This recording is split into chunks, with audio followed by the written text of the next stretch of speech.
আসসালামু আলাইকুম ওয়া রাহমাতুল্লাহ। লার্নিং কোরআন ইন 7 ডেজ চ্যালেঞ্জে আমি আপনাদের সাথে আছি বোরহানুদ্দিন। 7 দিনের কোরআন শিক্ষা চ্যালেঞ্জের আজ তৃতীয় দিন। তৃতীয় দিনে আপনাদের সবাইকে সুস্বাগতম। প্রথমেই আমরা দেখে নিই তৃতীয় দিনে আমাদের কি কি থাকছে। 1 নম্বরে পূর্বের ক্লাসের রিভিউ। আগের ক্লাসে আমরা যে টপিকসটা আলোচনা করেছি।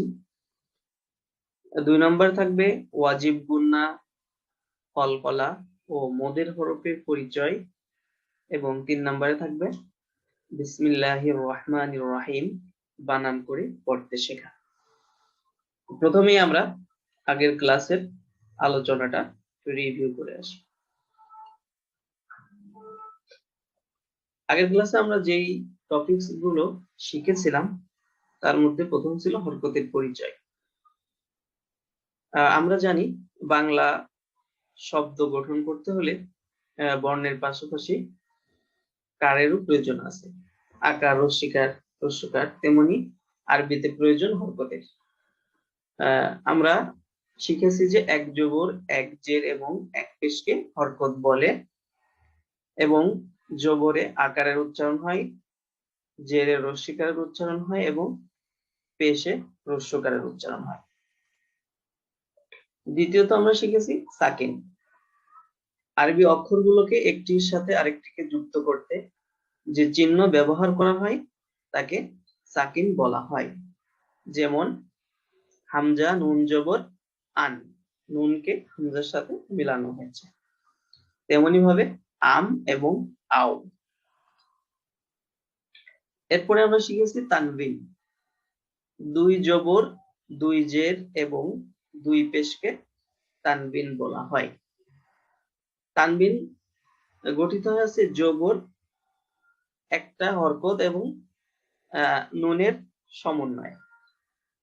জবর, পেশ অথবা জের সাথে নুন যোগ হবে। যেমন এখানে 2 জবর, 2 পেশ, 2 জের। আগেরটাই যদি আমরা দেখি, যদি আমরা এই আলিফ বা হামজা এরপরে এক জবর আছে, যদি আমরা 2 জবর দিই তাহলে আন। প্রথমে সা জবর আমরা সা পড়েছি, সা এক জবর, এর উপরে যদি আরেকটা দিই তাহলে সা 2 জবর সান, পরে একটা নুন বা দন্তান্ন যোগ হবে। তৃতীয়ত আমরা শিখেছি তাসদিদ। তাসদিদ হচ্ছে ইংরেজি ডাব্লিউ এর মতো দেখতে এবং একই অক্ষরকে দুবার ও এক শব্দকে আরেক শব্দের সাথে যুক্ত করতে ব্যবহৃত হয়। যেমন আলিফ নুন জবর আন, নুন জবর না, আন্না। আলিফ মিম জবর আম, মিম জবর মা, আম্মা। এখানে মিমকে 2 বার ব্যবহার করা হয়েছে বা 2 বার পড়া হয়েছে।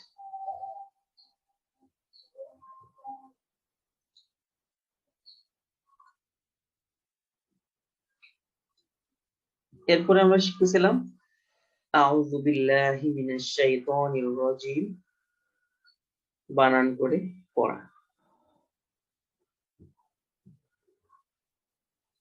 আজকে আমরা কি কি শিখব সেটা আমরা আগেই বলেছি। এখন আমরা আমাদের নিয়মিত ক্লাসে চলে যাই।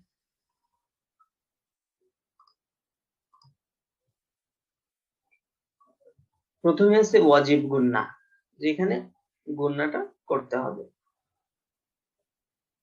যেখানেই নুন ও মিমের উপরে তাসদীদ থাকবে সেখানে গুন্না করে পড়া ওয়াজিব এবং এটাকেই ওয়াজিব গুন্না বলা হয়। যেমন এখানে নুন এবং মিম দুইটা অক্ষর, নুন এবং মিমের উপরে যখনই তাসদীদ হবে, ডাব্লিউ হবে, তখন গুন্না করে পড়তে হবে। কেমন ভাবে? যেমন এখানে আছে হামজা নুন জবর আন, নুন জবর না, স্বাভাবিকভাবে আন না, কিন্তু স্বাভাবিকভাবে পড়লে হবে না, এখানে একটু গুন্না করতে হবে। আন্না, হামজা নুন জবর আন, নুন জবর না, আন্না, হামজা মিম জবর আম, মিম জবর মা, আম্মা, আন্না, আম্মা। এটা ওয়াজিব গুন্নার জন্য পড়তে হবে এভাবে। এরপরে কলকলা। কলকলার হরফ হচ্ছে 5টি, কফ, ত, বা, জিম, দাল। কি কি? কফ, ত, বা, জিম, দাল, 5টি। আমার সাথে সাথে আপনারাও পড়ুন, মুখস্থ করে ফেলুন। কফ, ত, বা, জিম, দাল 10 বার পড়ুন মিনিমাম। কফ, ত, বা, জিম, দাল। ভিডিওটা স্টপ করে এই 5টা হরফ আগে মুখস্থ করে নিন। এর উপরে যখন সাকিন থাকবে তখন এর উচ্চারণ প্রতিধ্বনিত হয়ে থেমে যাবে। এই প্রতিধ্বনি হওয়াকেই কলকলা বলা হয়, অর্থাৎ ধাক্কা খেয়ে ফেরত আসবে এরকম।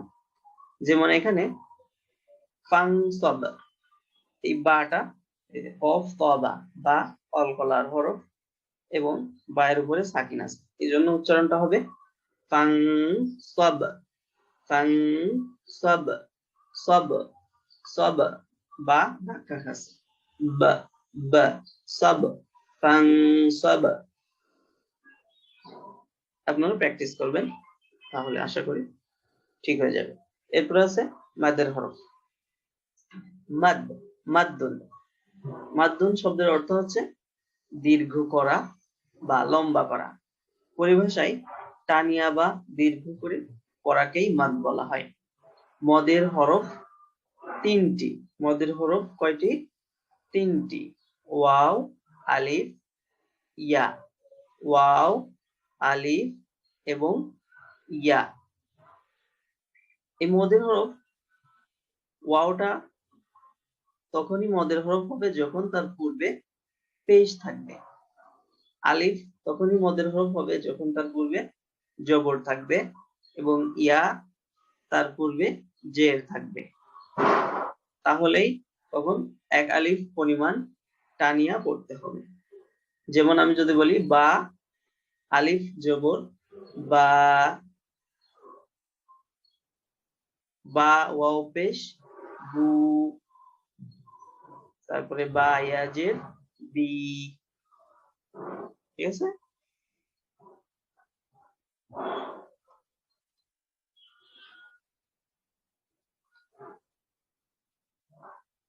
এরপরে আমরা যেটা শিখবো সেটা হচ্ছে আজকে আমরা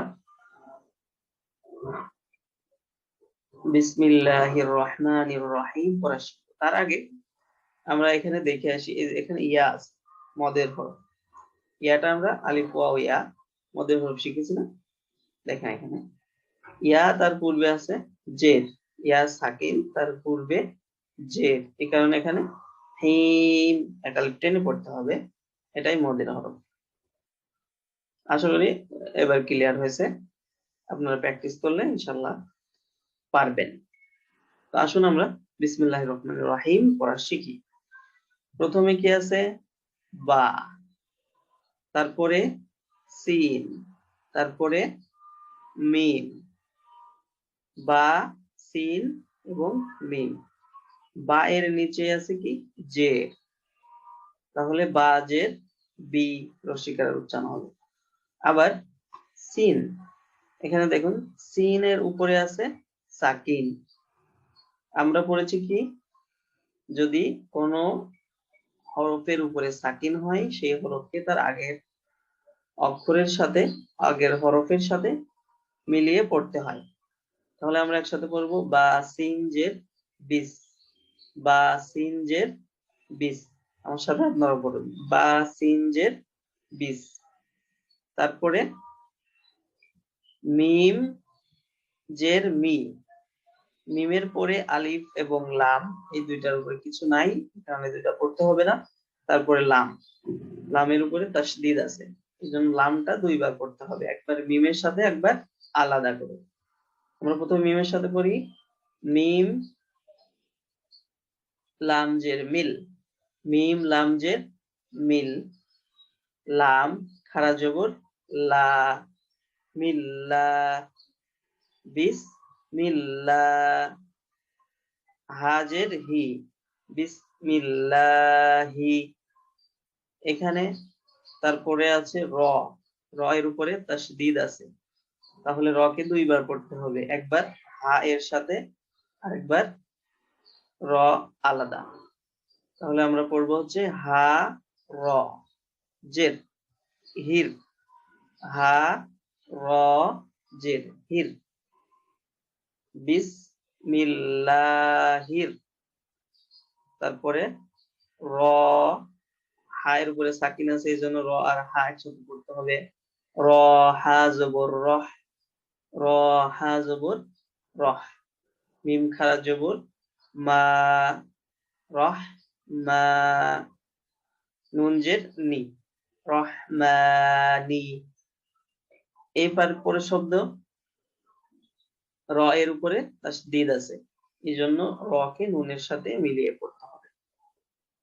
তাহলে আমরা এটুকু প্রথমে একসাথে পড়ি, রহমা, তারপরে নুন, র জের নির, র জবর র, নির র, নির র, হা ইয়া জের হি, ওদের হরফ, হা ইয়া জের হি, মিম জের মি, রহিমি।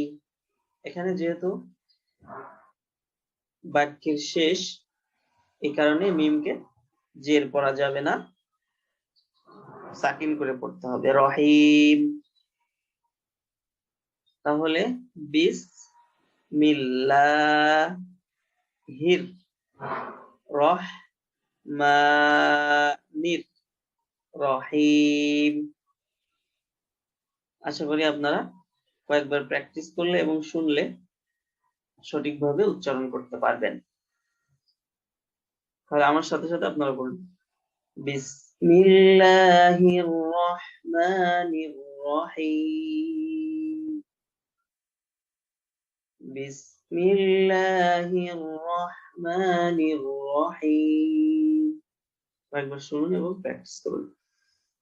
তো এই ছিল আমাদের তৃতীয় ক্লাস। আশা করি আপনারা প্র্যাকটিস করবেন এবং সুন্দরভাবে